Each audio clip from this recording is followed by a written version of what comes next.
Perkenalkan, nama saya Asma Paija. Jadi pada video ini saya akan membahas ringkasan materi mata kuliah belajar dan pembelajaran dari pertemuan 1 hingga 6, penjelasan konsep penting, serta refleksi pribadi saya terhadap materi yang telah dipelajari.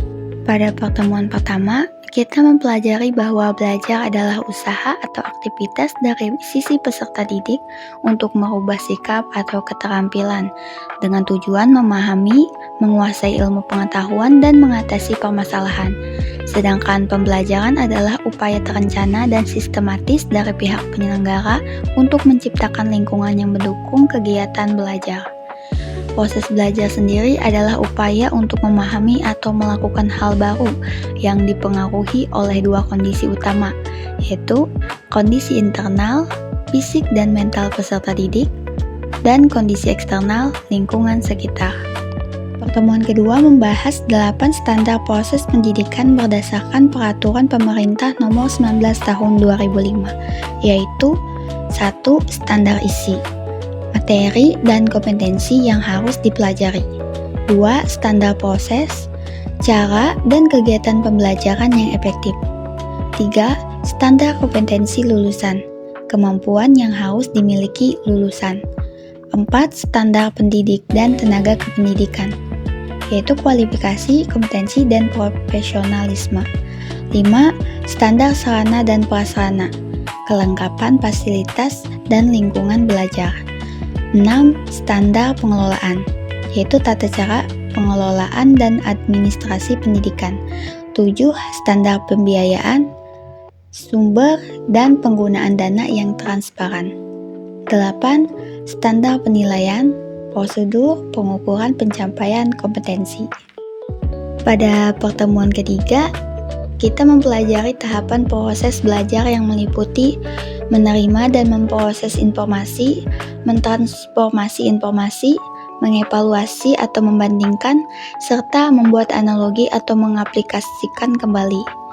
Pedoman belajar yang digunakan adalah berdasarkan Undang-Undang Nomor 20 Tahun 2003 tentang Sistem Pendidikan Nasional dan Peraturan Pemerintah Nomor 19 Tahun 2005. Khusus untuk standar isi yang mencangkup kerangka kurikulum, pedoman penyusun kurikulum, beban belajar, kurikulum satuan pendidikan, dan kalender pendidikan. Pada pertemuan keempat membahas tentang aliran teori belajar. Di sini kita mengenal dua aliran utama teori belajar. Pertama, aliran tingkah laku yang diperkenalkan oleh Edward Lee Thorndike, yang menyatakan bahwa belajar adalah interaksi antara stimulus dan respon melalui proses mencoba dan salah. Kedua, aliran kognitif yang lebih fokus pada proses berpikir peserta didik sendiri, di mana ilmu baru diintegrasikan dengan ilmu yang sudah ada melalui hukum asimilasi. Pertemuan kelima yaitu membahas tentang proses belajar yang berkelanjutan. Materi ini menjelaskan bahwa pengetahuan dibangun melalui interaksi berkelanjutan dengan lingkungan. Ada 8 keterampilan penting dalam proses ini, antara lain 1. Membuka dan menutup pelajaran. 2. Mengelompokkan pelajaran. 3. Memberikan penguatan. 4. Mengelola kelas. 5. Bertanya. 6. Mengadakan variasi. 7. Membimbing diskusi kelompok, dan 8. Mengajar kelompok kecil dan individu. Pada pertemuan ke-6, yaitu kita membedakan ciri-ciri belajar dan pembelajaran. Ciri belajar sendiri yaitu dari sisi proses meliputi adanya aktivitas fisik, mental, atau emosional, melibatkan lingkungan, dan menghasilkan perubahan tingkah laku. Sedangkan dari sisi hasil, bersifat dari relatif, tetap, dan dapat diuji. Sedangkan ciri pembelajaran antara lain melibatkan guru dan siswa. Ada aktivitas bersama bertujuan merubah tingkah laku siswa, serta proses dan hasil terencana. Oke, selanjutnya mari kita bahas beberapa konsep penting yang perlu kita pahami dalam materi tersebut. Pertama, perbedaan antara belajar dan pembelajaran. Banyak orang sering menganggap keduanya sama, namun sebenarnya belajar adalah aktivitas yang dilakukan oleh peserta didik, sedangkan pembelajaran adalah upaya yang dibuat oleh pihak penyelenggara untuk memfasilitasi belajar. Kedua, peran kondisi internal dan eksternal dalam proses belajar. Kondisi internal seperti kesehatan tubuh dan kondisi emosional sangat mempengaruhi kemampuan kita untuk belajar. Begitu juga kondisi eksternal, seperti suasana kelas atau dukungan dari orang sekitar. Ketiga, aliran teori belajar yang memiliki perbedaan fokus.